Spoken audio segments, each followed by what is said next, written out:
I recently flew to the remote British territory and volcanic island in the middle of the South Atlantic, St Helena, famous as the site where Napoleon was exiled, traveling with Airlink from Johannesburg on the flight deck.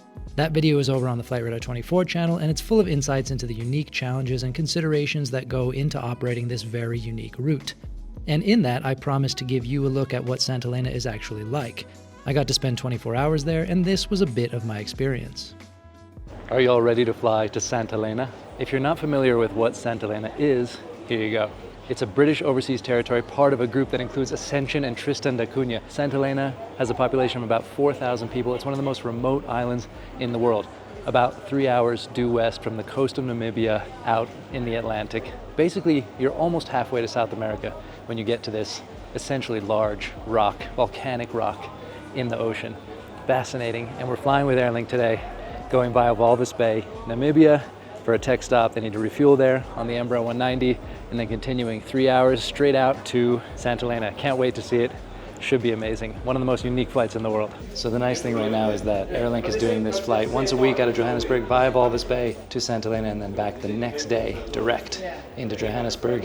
And that's because the plane actually continues out to Ascension after it reaches St Helena, comes back to pick people up the next day, and that means that I get to spend a night, whereas some times of the year I would have had to just turn around directly or spend a week, and I rarely would have a week available to stay on St Helena, as interesting as that might be.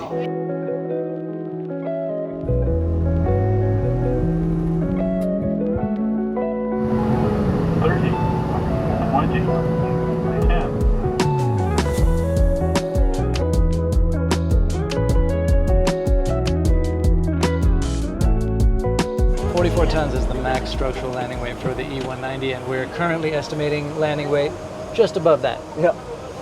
We're gonna burn it off in the air, right? We're gonna burn it off. The thing is we keep the APU running, which the FMS doesn't take into account. Okay, right. For E-tops we keep it running, so we'll burn that extra.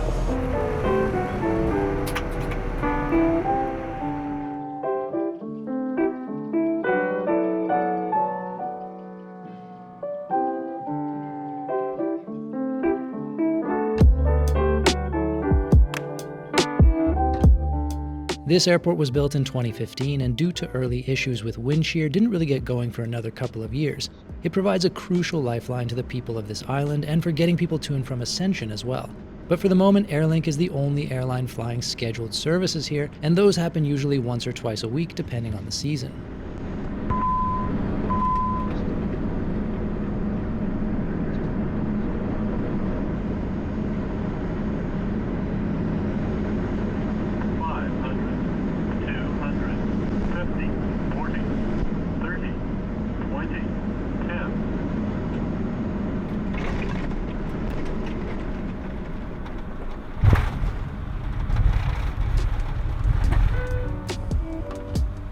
Link 131X at the end, make 180 back track, runway 19 on left, Alpha 1 for parking. Welcome back to St Helena.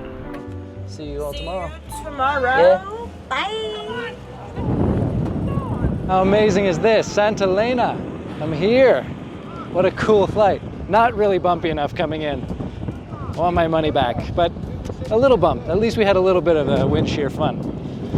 Handled beautifully by that great crew. What a nice trip. Now 24 hours in St Helena. Oh, and look, all these people lined up in the terminal.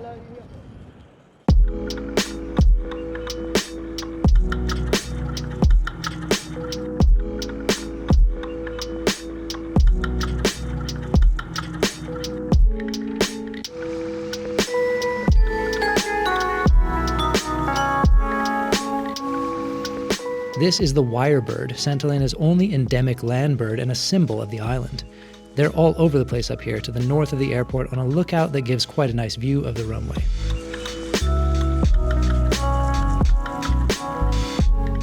How amazing is this place?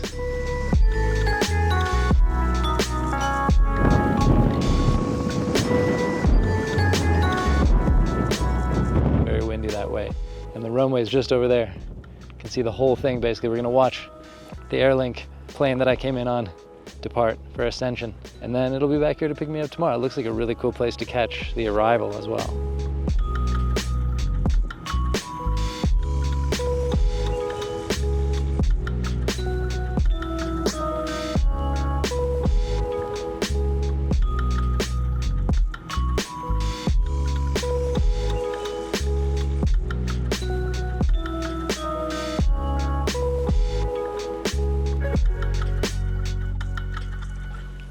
So this was Napoleon's house.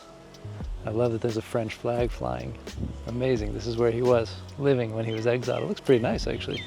Pretty decent exile situation. Up here on the mountaintop, hilltop. Must have been wild.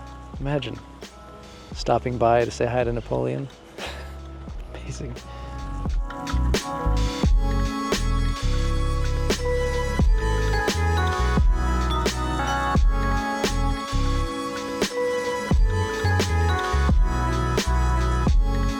As you drive around St Helena, you'll notice there are all kinds of microclimates and the flora changes significantly.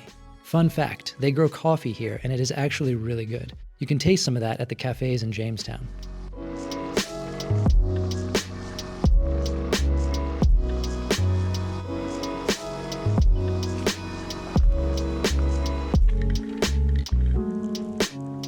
You're supposed to hit it with another rock?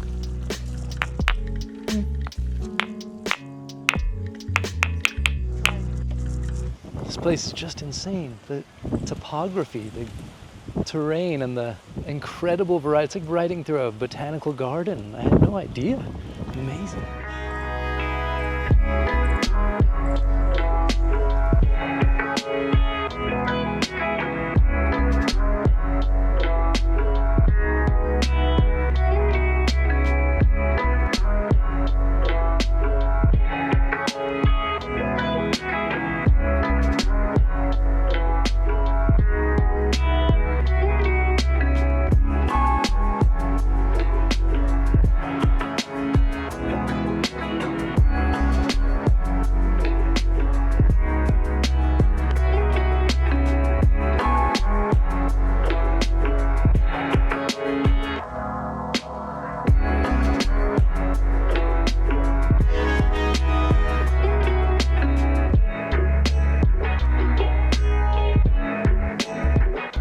And this is Jonathan.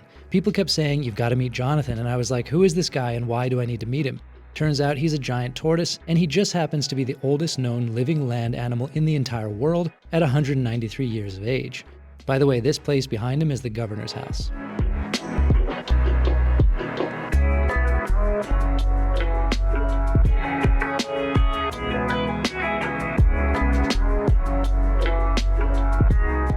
And this is the infamous Jacob's Ladder. If you come here, you are required to run up it as fast as you can. I've heard of people doing it in everything from 4 minutes to up to 3 hours or more, and the islanders won't judge you, supposedly. Alas, I woke up with a headache, so I will have to do this next time I come back. Yeah, good excuse, I know.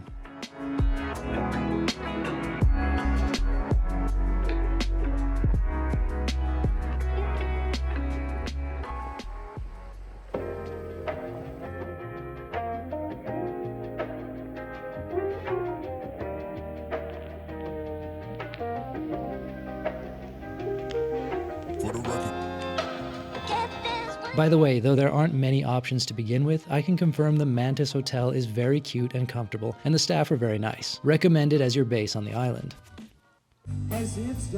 The people here are really a highlight. They are super friendly and they speak with a really interesting accent as well. It's unlike anything you'll have ever heard.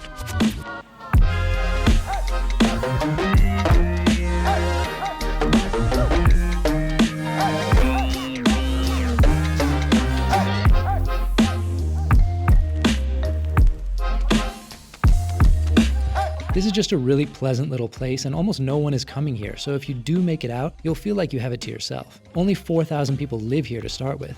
They have friendly people and good coffee, and the coffee shop here, which is called The Coffee Shop, also has great cinnamon buns. Oh, and the cutest prison ever.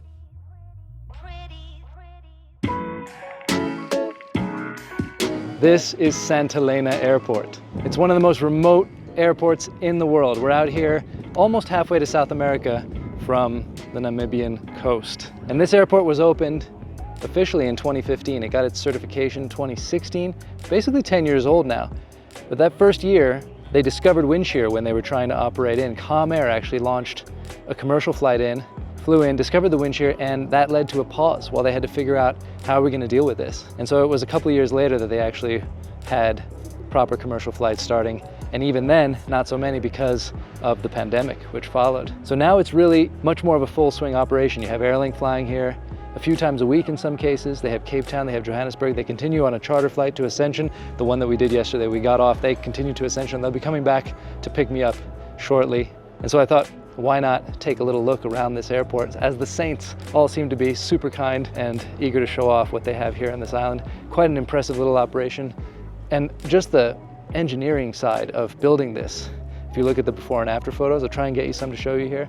Just amazing to put this here. They deal with issues, there's wind shear, there's turbulence, there's unpredictable weather, but they make it work, and they make it work safely.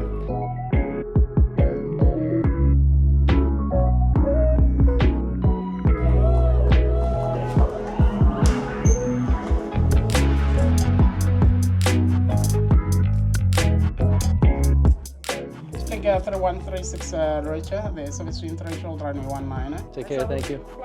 Yeah, I'm flying in now.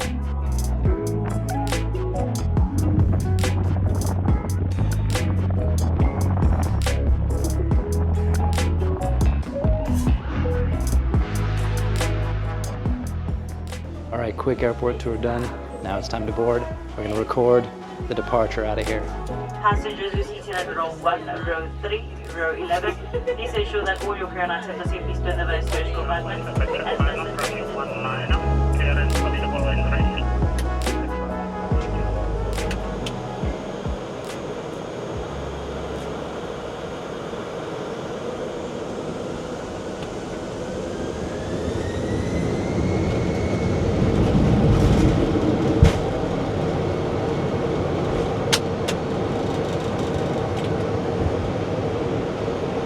And if you want to do more than just stroll and drive around and drink coffee like I did, this is an amazing place to see whale sharks when it's the season for it.